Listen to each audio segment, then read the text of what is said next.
What's going on, guys? Welcome back to another hunting boot camp. So today I am talking about duck ID at a distance. If you've ever wondered what that bird is way out there, whether it be in the water, while it's out there flying, or even out there in the field feeding, this is the video for you. I'm not going to get into any species specific kind of stuff, but we are going to talk about how you can narrow it down and get a pretty good idea of what that bird is. This is actually going to be kicking off a whole duck ID series I'm planning on doing throughout the summer, so stay tuned for those coming throughout the summer, I guess.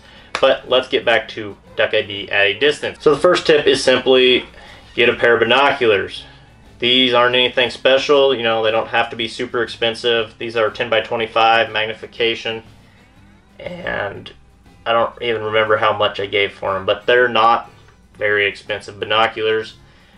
You can buy expensive binoculars. They can magnify a heck of a lot further than these, but even a cheap pair is gonna let you see a little closer, let you get a little better look at that bird, whether it be in the air, water, or land. So first tip, get a pair of binoculars. Now once you have your binoculars, the second thing you're gonna want to do is kind of consider the general area you're in. So specific ducks favor specific habitat. If you're in kind of a wooded area, you're probably going to see wood ducks, that's going to help you narrow that down. Things like that, it's context. And that alone isn't going to narrow it down far enough for you to say, definitively, oh, that's what these birds are. Because, oh, there's ducks in a cornfield, those have to be mallards. That's not, ducks can show up wherever, but by using kind of the contextual clues as to where you're at, like say you're at a big lake, probably gonna see some divers out there. You might see mallards and some other ducks as well, but combining that knowledge and that context with the next couple of tips I'm gonna give you, it all comes together in the end, and then you can narrow it down. Which brings me to the third tip: look for the distinguishing characteristics. And what I mean by that is, every duck is gonna be different. I'm talking size, so you got your small ducks like teal, you got your large ducks, mallards and canvasbacks, so look at like size, look at the shape, and that could be referring to bill shape. Canvasbacks have a very distinct bill shape, kind of a triangular shape. Spoonbills or shovelers have another very distinct bill shape that you can identify on the fly or at a distance. Look at the tail shape. Pintails, obviously. Wood ducks have a square tail. Those are going to be some things to look for, as well as color. Color is another distinguishing characteristic.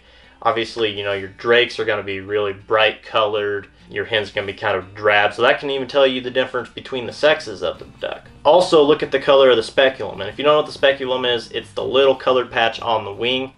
Dabblers typically have a more colorful patch, like mallards, pintails, teal. They're going to be more colorful typically, where your divers are going to be white or gray. So if you can see the speculum and it's more colorful versus white or gray, that should help you narrow it down too. So the fourth step is simply use your ears. Ducks make a lot of species specific sounds that you can use to help identify them at a distance. A really good example of this would be the goldeneye. When they're flying over, they make a really distinct whistling sound with their wings. And then you can get into all the specific calls. So if you're in the marsh and say it's a couple minutes before shooting light, it's dark, there's birds landing in front of you, they're silhouetted, but they're making noises, they're making little whistles. If it's like a little peep, it's gonna be a teal, All those different sounds ducks make, they sound different depending on the bird. So use your ears as well to help distinguish what type of bird that is. The fifth tip is watch the duck's behaviors.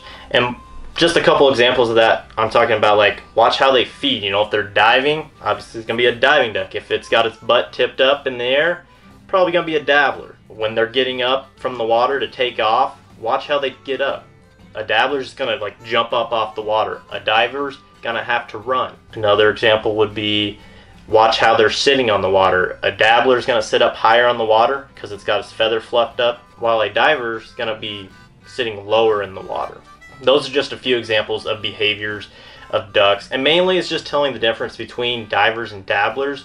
But you combine that with all the other contextual tips that I gave you, and it'll help you narrow down what that bird is at a distance. And it's still tough to identify, but that brings me to the final tip, and that is simply get out there and practice. You know, practice your bird ID. Go out whenever you think there's a chance to see ducks. Go out there and just carry your binoculars and see if you can identify them from the fly. You know, train your eyes, because you're not just gonna get it from watching videos. You're not gonna get it just from reading articles. You gotta have first-hand experience, and it takes years. And there's still sometimes when I'm not 100% sure what that bird is, but you know, it just takes time to get an eye for it. But that's all I have for you guys today. Thank you so much for watching. Hopefully you enjoyed this video. If you did, be sure to leave me a thumbs up. Always helps me out. Drop a comment. Let me know what your thoughts were. Guys, did I miss any tips for duck ID at a distance?